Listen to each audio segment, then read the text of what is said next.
Olá pessoal, tudo bem? Meu nome é Paula Medeiros e sou participante do PEJ e hoje nós vamos apresentar a temática meios de transporte dentro da ciência. No nosso estudo, nós visamos analisar todos os impactos ambientais que cada meio de transporte pode ocasionar. Bora lá aprender mais? Primeiro devemos focar que todas as atividades humanas existentes causam algum tipo de impacto ambiental e os meios de transporte não são diferentes. Ainda mais porque eles são intrínsecos em toda a atividade que nós realizamos no dia a dia. Desde quando estudamos com livros que chegam por meio dos correios, quando nos alimentamos com grãos que chegam por meio dos caminhões, quando nos locomovemos para a escola ou para o trabalho através de ônibus ou automóveis, e assim por diante. Por isso, é importante que nós saibamos todos os impactos de cada meio de transporte para que possamos escolher o melhor meio de transporte para utilizarmos e tentarmos evitar maiores impactos no meio ambiente. Então vamos aprender sobre cada um? O transporte aéreo é regulamentado aqui no Brasil pela Empresa Brasileira de Infraestrutura Aeroportuária, ou Infraero. Ela que é responsável por criar programas específicos para gerenciamento dos resíduos sólidos, que podem ocasionar danos eventuais ao meio ambiente. As atividades desse tipo de transporte que podem gerar danos são o abastecimento das aeronaves, as oficinas de refrigeração, os armazenamentos de combustíveis e as cargas perigosas. Quando esse tipo de material entra em contato com o meio ambiente, ele pode ocasionar sérias contaminações. Outros tipos de resíduos também podem contaminar o meio ambiente e são produzidos pelo transporte aéreo. Por exemplo, a enorme quantidade de matéria orgânica que é produzida nas praças de alimentação de aeroportos. Por isso, quando nós formos utilizar o transporte aéreo, devemos ter consciência de todos os danos que eles podem ou não causar. Já o transporte aquático também é um tipo de transporte que pode ocasionar danos ao meio ambiente. No setor aquaviário, os tipos de resíduos que podem causar esse tipo de danos são restos de carga, restos de papel e plástico, resíduos domésticos que são gerados pelas cantinas, lavanderias, sanitários e restos de mercadorias que foram transportadas. Além disso, nós temos os resíduos que são próprios das navegações, como os lubrificantes, os vernizes, os solventes e as baterias usadas. É importante ressaltarmos que todo resíduo gerado pelo transporte aquático aqui no Brasil são armazenados em baías dentro de depósitos fechados, para que eles possam ser descartados da melhor maneira. Na imagem a seguir, nós temos containers que armazenam esses tipos de sólidos. E cada sólido é armazenado em containers de diferente cor, para que seja realmente descartado da melhor forma. Bom, pessoal, para os meios de transporte terrestres, nós temos diversos resíduos gerados causados pela deterioração dos veículos. Esses resíduos eles podem estar contaminando o solo e o lençol freático e contribuir também para a proliferação de doenças. Sem falar da grande quantidade de pneus que muitas vezes não são armazenados corretamente, são descartados de forma indevida, e isso resulta numa série de problemas ambientais e sociais.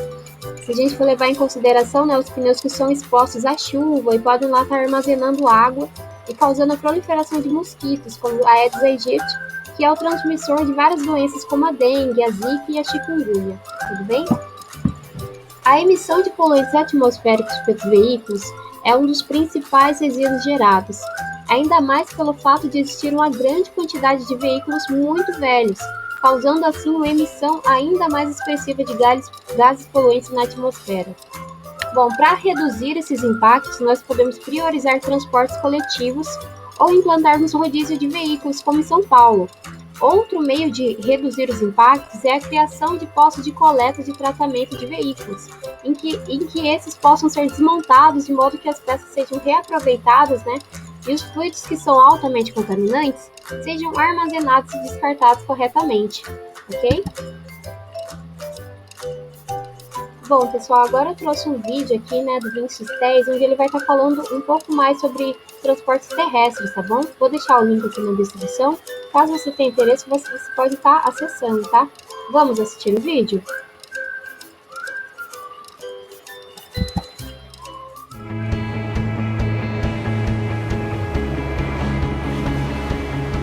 Olá, saudações ecológicas. Estamos começando o nosso programa de forma diferente. Viemos até o BRT Transoeste para falar sobre transporte.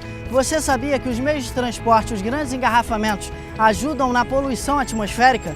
Será que andar de carro, de ônibus ou de bicicleta fazem alguma diferença? Você quer aprender a diminuir o seu impacto ambiental sobre o planeta? Então vamos lá!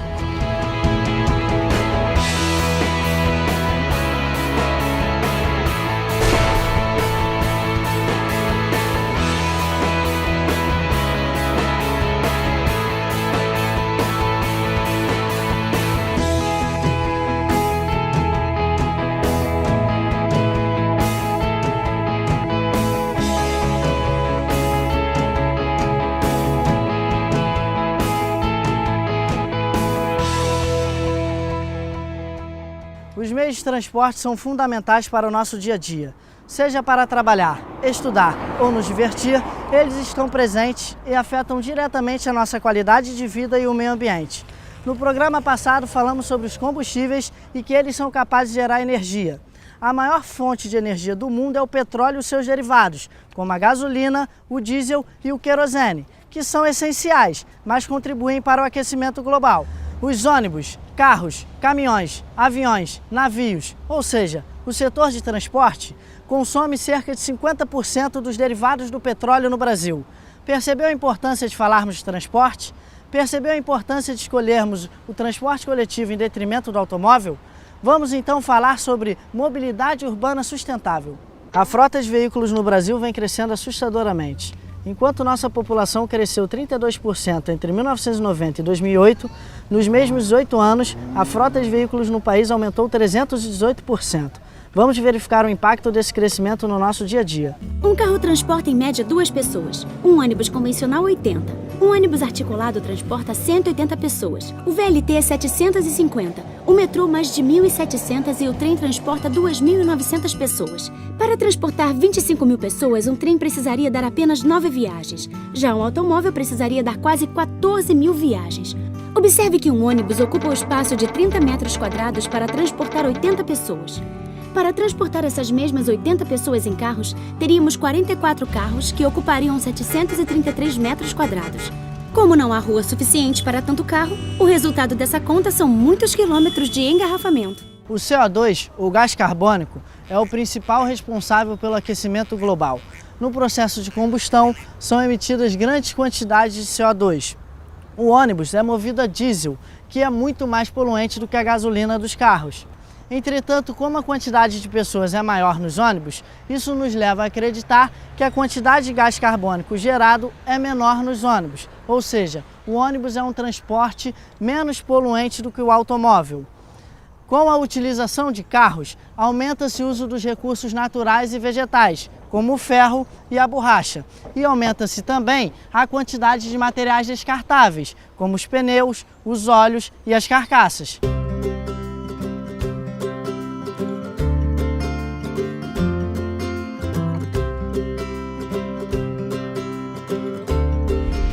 Algumas pessoas já estão atentas ao problema e pensando em soluções. No dia 22 de setembro de 1997, foi criado na França o Dia Mundial Sem Carro. O movimento vem crescendo no mundo inteiro. O objetivo é o de estimular a reflexão sobre a necessidade do automóvel e fazer com que as pessoas que dirijam, pelo menos uma vez ao ano, utilizem o transporte público. Interessada em minimizar os impactos causados pelo transporte ônibus, a FETransport criou em 2009 o Centro de Serviços Meio Ambiente, com o intuito de responder às questões relacionadas à gestão ambiental. A FETransport também é parceira do programa Despoluir, da CNT, e do programa Economizar, da Petrobras. São programas voltados para a diminuição do consumo de óleo diesel e controle dos gases lançados na atmosfera. Como consequência, surgiu o selo verde. Você já deve ter visto esse selo nos ônibus do Rio de Janeiro. Ele atesta que esse ônibus atende aos padrões ambientais de emissão de gases poluentes. Vamos ver agora alguns resultados desses programas? Redução de aproximadamente 200.000 toneladas de CO2, equivalente a 3,2 milhões de árvores não derrubadas. 4.500 toneladas de material particulado que deixam de ser emitidos na atmosfera e economia de 75 milhões de litros de diesel.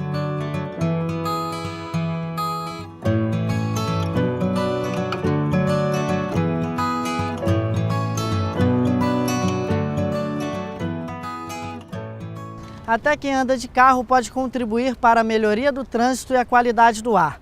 Você já deve ter ouvido falar em carona solidária. Vou explicar. Muito provavelmente existe algum vizinho que trabalha ou estude perto de você. Vocês podem combinar de um dia ir no carro de um e no outro ir no carro do outro. Desta forma, além de ser um carro a menos na rua, significa economizar um dinheirão de combustível. Mas como vou organizar uma carona solidária? Não conheço nenhum vizinho que trabalhe ou estude perto de mim. Muito simples, você pode utilizar as redes sociais. Procure no seu bairro, no seu condomínio, na sua faculdade ou mesmo na sua empresa. Outra boa ideia é utilizar a carona solidária na escola do seu filho. Cada dia na semana, um pai é responsável por levar a criançada toda.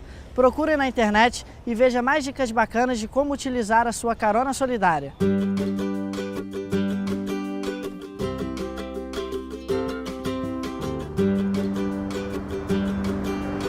A tecnologia é nossa grande aliada contra a poluição. Com combustíveis e motores mais modernos, é possível um ônibus mais ecologicamente correto. Aqui está mais um exemplo da evolução dos ônibus, o BRT. Ele é articulado, por isso cabem mais passageiros, o que diminui a quantidade de ônibus nas ruas. Além disso, ele tem uma pista exclusiva, que faz com que não fique preso em engarrafamentos e, com isso, não gaste combustível desnecessário. Sem contar que o sistema de transporte mais eficiente com mais qualidade pode estimular as pessoas a trocar o transporte individual pelo transporte público. E você já pensou nessa possibilidade? Já pensou em utilizar a bicicleta para percorrer pequenas distâncias? Você pode contribuir com um planeta muito mais limpo e um trânsito ainda melhor.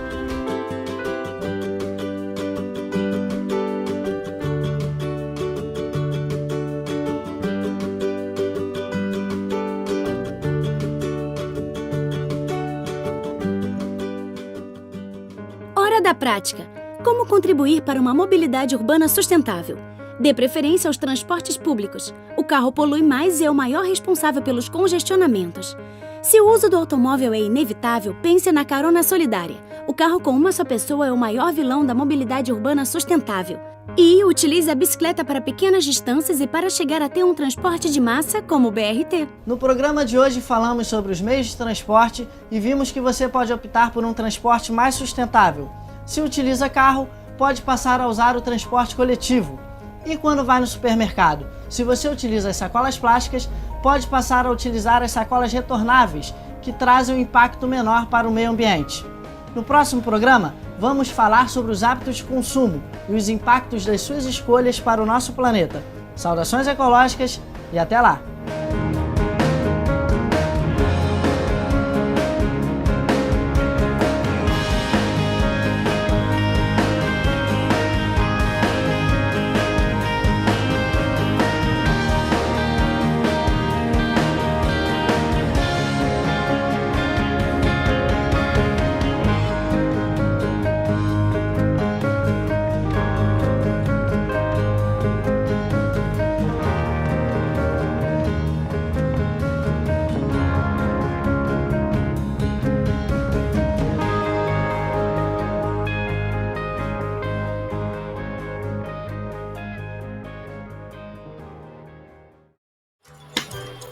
E como que a gente pode estar combatendo isso? Bom, a gente pode estar evitando, né, viagens motorizadas, mudando para meios eficientes, né? A ciência avança aí todo dia, a gente desenvolve novas tecnologias que a gente pode estar usando, né, mais limpas, e melhorando a eficiência da atividade de nossas viagens, ok? Bom, pessoal, esse foi o nosso vídeo de hoje, tá? Siga a gente nas redes sociais e fique atento para os novos vídeos. Tchau, tchau!